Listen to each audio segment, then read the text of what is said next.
నమస్కారం సార్. నమస్కారం మగవర్ణ, మన వీక్షకులు కూడా నమస్కారం సార్. ఎలక్షన్స్ ముందు నుంచి కూడా సిఎస్ జవహర్ రెడ్డిపై ఆరోపణలు వస్తూనే ఉన్నాయి. అప్పట్లోనే ఆయన పదవి నుంచి తొలగించాలని ప్రతిపక్షాలు డిమాండ్ చేసినా కూడా ఆయన పదవిలో కొనసాగుతూనే వచ్చారు సార్.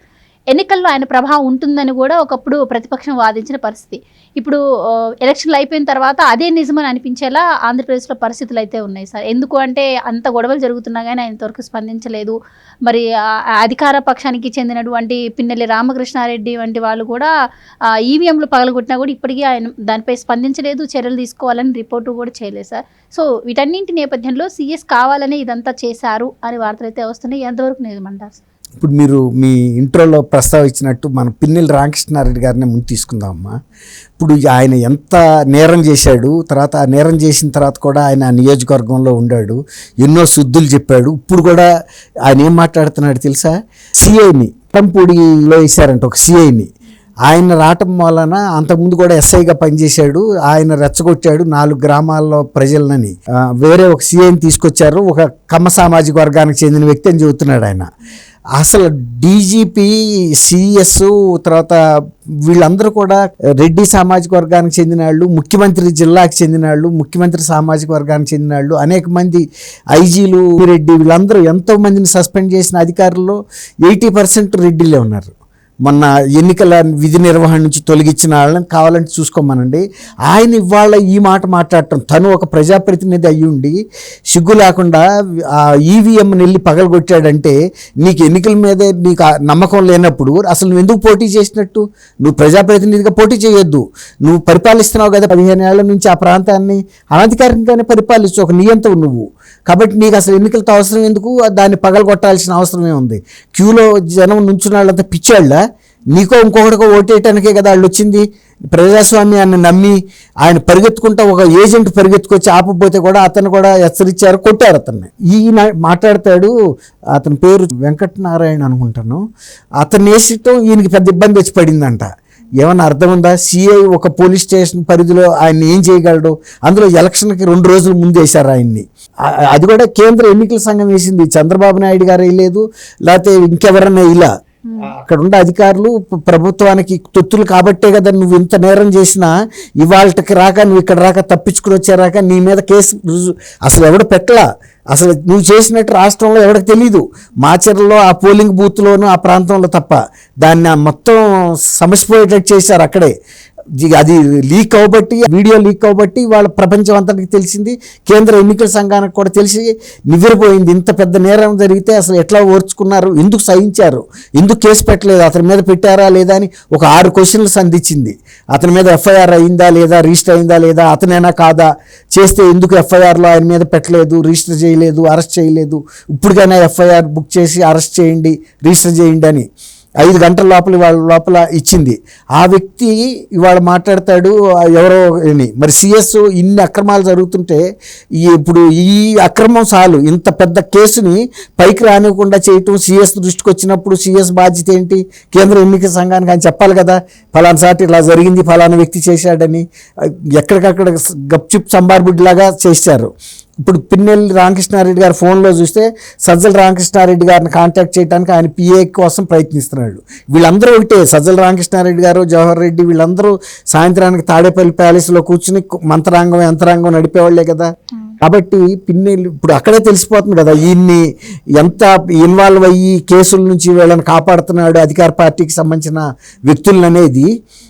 అందుకే సిఎస్ మీద అన్ని పార్టీలు, ప్రతిపక్షాలన్నీ కూడా ఫిర్యాదు చేసినాయి. ఆయన ఆ జిల్లాకు చెందిన వ్యక్తి, అదే సామాజిక వర్గం.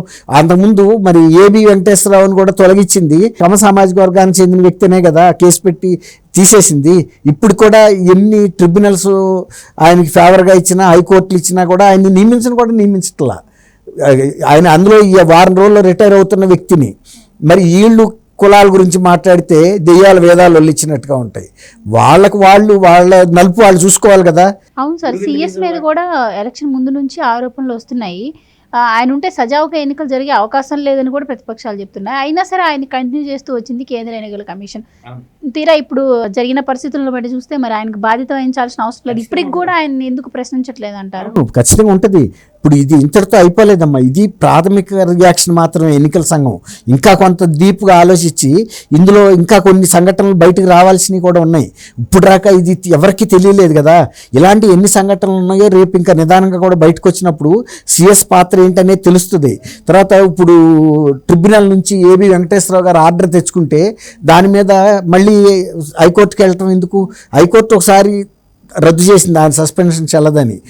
మళ్ళీ ఇది ఇవ్వకుండా పోస్టింగు ప్రెస్ కాన్ఫరెన్స్ పెట్టాడని మళ్ళీ సస్పెండ్ చేశారు. మళ్ళీ సెంట్రల్ ట్రిబ్యునల్, అడ్మినిస్ట్రేటివ్ ట్రిబ్యునల్ కొట్టేసింది. మళ్ళీ హైకోర్టుకి వెళ్తున్నారు. ఎందుకంటే ఆ వ్యక్తిని వ్యక్తిగతంగా కక్ష సాధించాలని. అదే సిఎస్ మీద మరి ఎందుకు చర్య తీసుకోవట్లేదు? ఇంత పెద్ద కేసుని అసెప్ట్ చేయడంలో సిఎస్ పాత్ర లేకుండా ఉంటుందని ఎవరైనా చెప్పగలరా? ఆయన చెప్పగలరా? సిఎస్గా ఉండటానికి నేను తగును, ఇంత సంఘటన జరిగితే నాకు తెలియలేదు అని చెప్పగలరా? ఖచ్చితంగా తెలుస్తుంది. ఆయన తొక్కిపెట్టి ఉంచాడు. ఇప్పుడు ఇక ఎట్టి కేంద్ర ఎన్నికల సంఘానికి వెళ్ళిన తర్వాత ఇక ఏం ఆయన చేయలేని పరిస్థితి. చర్యలు తీసుకోమని ఆదేశాలు ఇచ్చినప్పుడు ఖచ్చితంగా తీసుకోవాలి. ఆ తర్వాత రాష్ట్ర ఎన్నికల సంఘం అధికారిని ఇప్పుడు అడిగారు, సిఎస్గా ఆయన కూడా అడుగుతారు, నువ్వు డీజీపీ ఏం చేస్తున్నారని. ఇప్పుడు కేంద్ర ఎన్నికల సంఘానికి సిఎస్ కూడా జవాబుదారీనే. ఆల్రెడీ ఒకసారి పిలిచారు, వెళ్ళేసి వచ్చారు కూడా. అప్పటికి ఇంకా తెలియదు ఈ కేసు గురించి.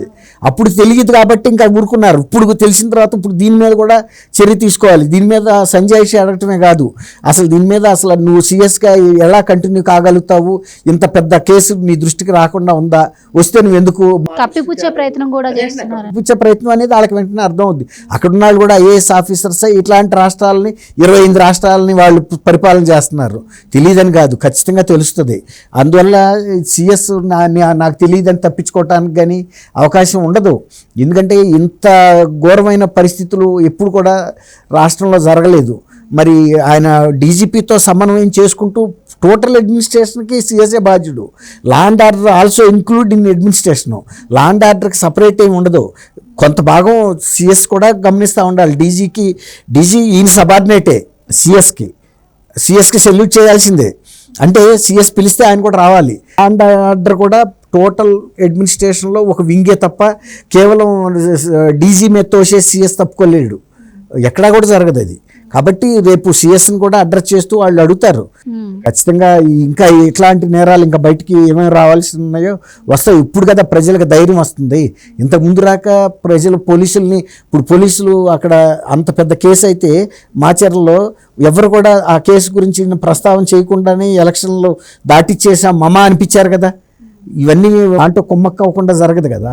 కాబట్టి ఇప్పుడు ప్రజలకు ధైర్యం వస్తుంది. కాబట్టి ఎక్కడెక్కడ జరిగిన అవకతవకలు ఒకటొకటి బయటకు వస్తుంది. కౌంటింగ్ అయ్యే లోపే బయటకు వస్తాయి. వచ్చినప్పుడు సిఎస్ని మళ్ళీ అడ్రస్ చేస్తారు. అవసరమైతే ఆయన మీద చర్య కూడా తీసుకుంటారు సిఎస్ మీద. Right sir, thank you sir. అమ్మ గోవర్ధన, మన వీక్షకులు కూడా నమస్కారం.